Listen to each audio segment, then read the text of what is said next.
Well, hello there, everybody. Do pardon me for putting a swear word in my live video description, but you want to make a point. We're all adults here. It's social media. It's offensive. These people who go on Facebook and go, "Oh, I'm easily offended." What and you logged onto Facebook? Come on, this is where the stuff happens, man. So yeah, Generation Snowflake, as we call them.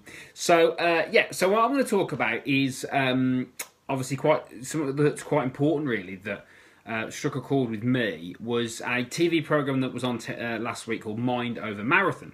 Now, what tends to happen with stuff like this is that people look at it and go, "Well, I don't want to run, so it's not relevant." Actually, what's important about these sort of programs is the message and the journey these guys go through. So if you haven't watched it, watch it on BBC iPlayer. Basically, it's about 10 people who suffer from mental health issues who they trained to run the London Marathon. Now, as far as I know, because the second part I think might be this week, 9 of them started it. 9 of them started it because I saw them prior to the marathon. So basically, all different shapes and sizes. So 10 people who suffer from mental illness or mental health issues, and they were training them to run the London Marathon, and it was about their journey. So it was the first episode was brilliant. The first episode was awesome because what it delved into really was not necessarily the running per se. It was more about these individual people's journeys. Spoiler alert: the one woman who lost her son at the age of 1. And then her husband killed himself 5 days later, she's probably the one that really got to me, because it was like, wow, that puts things into perspective for a lot of times when we go through difficult times. Now, so basically, the reason why this is good is because it shows you about a process, and it shows you how good it is to go through a process to help your mental health. Because if you're not feeling right mentally, it's very difficult to make good physical decisions, good dietary decisions. You don't feel like exercise. Do you know what I mean? You don't feel like doing anything because you're not right up top. So it shows how actually being involved with something and committing to something bigger than yourself can actually really help your mental health, as can physical activity, and whether that be an hour's walk a day, half an hour's walk a day, to what these guys are trying to do, is run a marathon. So the point is, what we tend to do is we get caught up with exercise and intensity of workouts and burning calories, and my vomit-inducing workout's better than your vomit-inducing workout, and I smashed it at the gym today and I'm going in hard, and train insane and stay the same, or all these different things. Whereas the truth is, actually, to help your mental health and to help you feel better in yourself, you need to build a level of consistency and confidence, yeah? So fitness, for example, saved my life, really. Not any particular type of fitness, it just gave me something to be interested in, where I could let off steam, where I could help myself feel better about myself, and where I could replace some of my own coping strategies, which were things like alcohol, cigarettes, recreational drug use, this sort of stuff. Help replace that with something else. And that was one of the most powerful things for me. Not that I'm perfect, and nobody is, but you've got these different coping strategies. So what exercise and fitness did for me, really, in essence, was probably save my life. Or when I say that, I mean it just makes me feel better about myself. Yeah, and that started way back when with a few small changes, and that's what you can see with these guys. They're taking them on this program. They're taking them through a 20-week training program, so they're starting from scratch. But you can just see already that sense of accomplishment from doing something they never thought they could.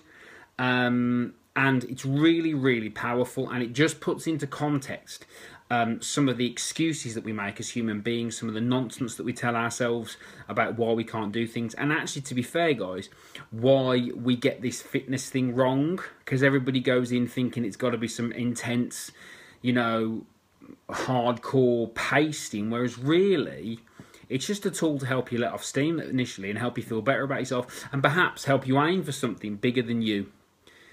Something amazing. Like running a marathon is amazing. Yeah, forget the physical stuff, forget the PBs and forget all that. Being involved in something like that is amazing. because you're part of a very small group, and that's why it's not for everybody. And it's the training and it's the process that makes you, rather than actually just the, well, I don't want to do anything. Well, that's fine, but actually the process that you go through to achieve something like that, or something similar, it doesn't have to be a marathon, it could be a triathlon, it could be anything, it could be a, you know, it could be a long walk, it could be anything. The process you have to go through is amazing, because you learn a lot about yourself. You know, and I can't tell you how good it feels. You know, myself personally, going from sort of, you know, 18 stone, smoking, all the other problems that I had, recreational drug use, you know, money problems, you know, all this low self-esteem, to being able to run marathons is insane. And it's amazing. And it's the process that makes it. Where everybody gets it wrong is they go into it going, what do I get? What weight am I going to lose? What do I get? If I don't lose half a stone in 3 weeks, I'm not doing it. And they miss out on all these additional benefits. So when you watch people going through the process and how it actually helps their mental health and helps them feel better about themselves, that's what's really powerful. That's what's really powerful.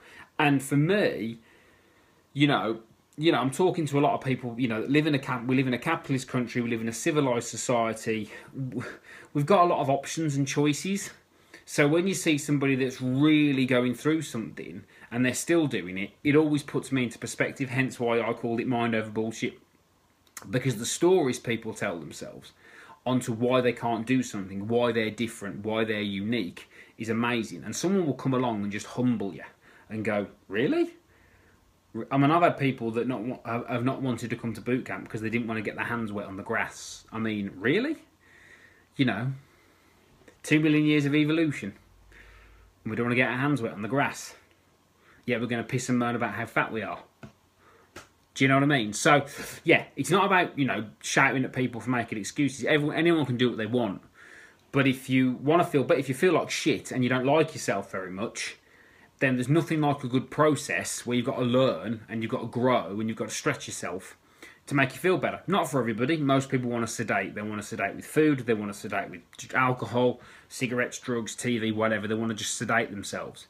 Yeah, they want to just sedate themselves from facing the reality of the situation.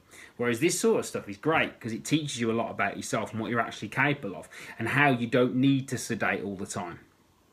Yeah, you don't need to keep going on Facebook telling everyone how fucking wonderful everything is when it's clearly not. You know, you can just do stuff that makes you enjoy your life and makes you feel better about yourself, and you don't care what anybody else thinks because it's all about you. And that's why things like this are really powerful and I can resonate. So if you haven't watched it, Mind Over Marathon, BBC iPlayer. The second part's on this week. It's really, really powerful. And I highly recommend you watch it because it may just inspire you to do something. And for those guys who don't get inspired, hopefully, based on some of the posts I see on Facebook, it might embarrass you a little bit to realise that to get off your arse and do something. Yeah? Especially those people who claim they've not got the time or not got the money when they're sat in nice cars with big tellies and they're sitting on Facebook all day. Yeah? It really puts things into context. Yeah? Because you ain't going to live forever. Okay? Mind Over Marathon, BBC iPlayer. Yeah? Watch it. It's really good. Have a good day.